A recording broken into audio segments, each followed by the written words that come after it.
तो संत रो काम कहीं है परोपकार करना। परोपकार का कई तरीका है, कोई में ज्ञान का संस्कार डाले, कोई में भक्ति का डाले, कोई में कर्म योग का संस्कार डाले, वो भी परोपकार है। और इयों में हर मनुष्य में परमात्मा की तरफ जोड़ने की कोशिश करे। जीव कहीं परमात्मा बिछड़ो है, तो सत्संग रे द्वारा अच्छे संस्कारों के द्वारा जीव परमात्मा रहते जुड़े और जुड़े जना कहीं हुआ करे जीव रो जन्म न मरणो मिटे। योग रो अर्थ कहीं दियो है, योग रो अर्थ दियो जुड़नो। जीव कहीं है कि अबार प्रकृति के शरीरों के संसार के साथ जुड़ गयो। अब जट जुड़ना चाहिए उठे न जुड़ करके न जुड़ना चाहिए उठे जुड़ गयो।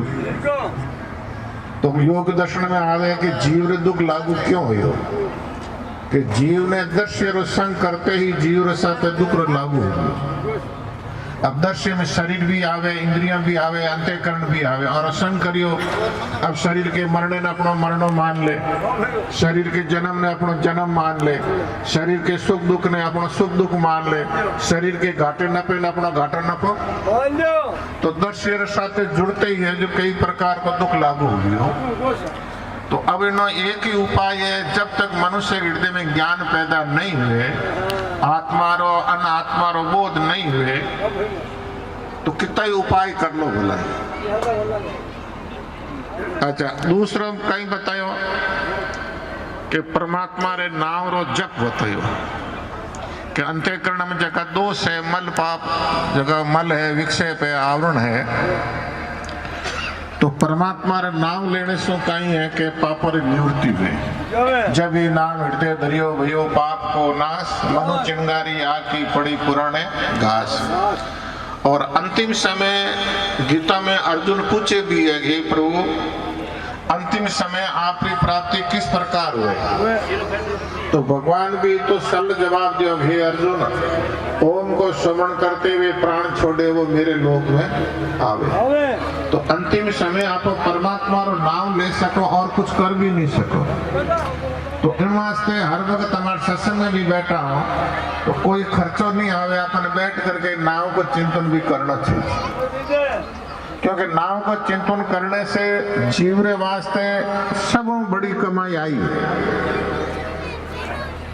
एक राम के नाव बिना जीव की जलन न जाय, दादू कहते पच पच मर गए कर कर बहुत उपाय। तो जब तक जीव परमात्मा के नाम के साथ नहीं जुड़े, भले कितना ही उपाय करो, राम भजो मन बस करो यही बड़ा अर्थ, काय को पच पच मरो कोटि ज्ञान ग्रथ। दो काम तो करना ही पड़ी, ये मन ने बस में रखना पड़ी और परमात्मा को नाम। क्योंकि अपर जैसे गीता में आवे भगवान अर्जुन के साथ साथ कर सामने हम पर साथ में होते हुए बात कहीं कहे कि हे अर्जुन तेरा मन ही मित्र है, तेरा मन ही शत्रु है। जीता हुआ मन तेरा मित्र है, नहीं जीता हुआ मन तेरा शत्रु है।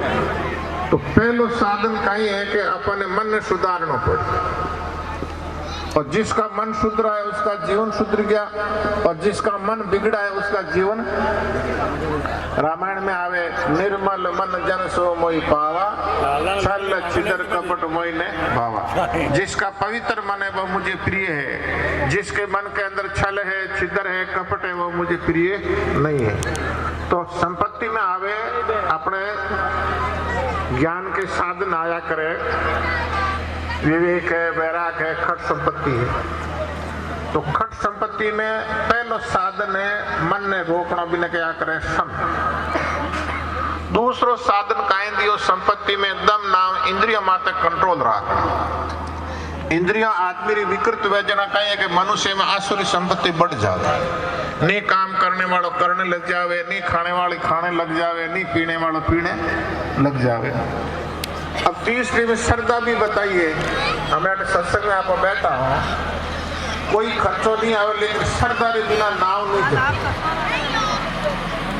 कोई खर्चो नहीं आवे और मन तो केवल की चिंतन करे ही है और मिटवा तो रही को नहीं। तो नाव के साथ आपने श्रद्धा रखनी चाहिए। और श्रद्धा है तो अपने आप नाव है जो बहुत सत्य है, जो हृदय के अंदर फुरतो रहे। भगवान एक संपत्ति की सरदारी भी तो छोड़ नहीं सके, बेटा भले ही रह जाओ।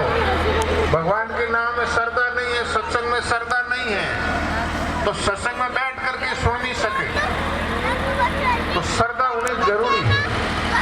और जैसे कोई माँ बाप के प्रति श्रद्धा है तो एक बेटों भी सेवा कर देगी, और 5-6 बेटा है कोई नहीं कर सके।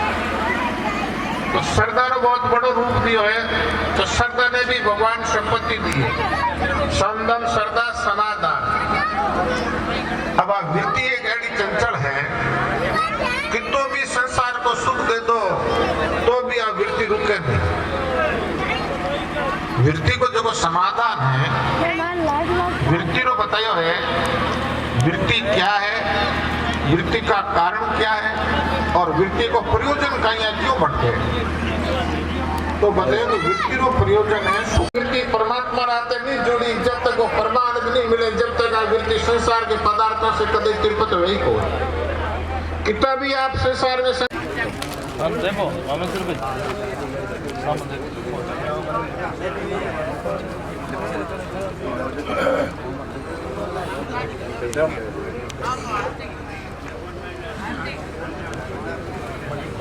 एक साइड में करता हो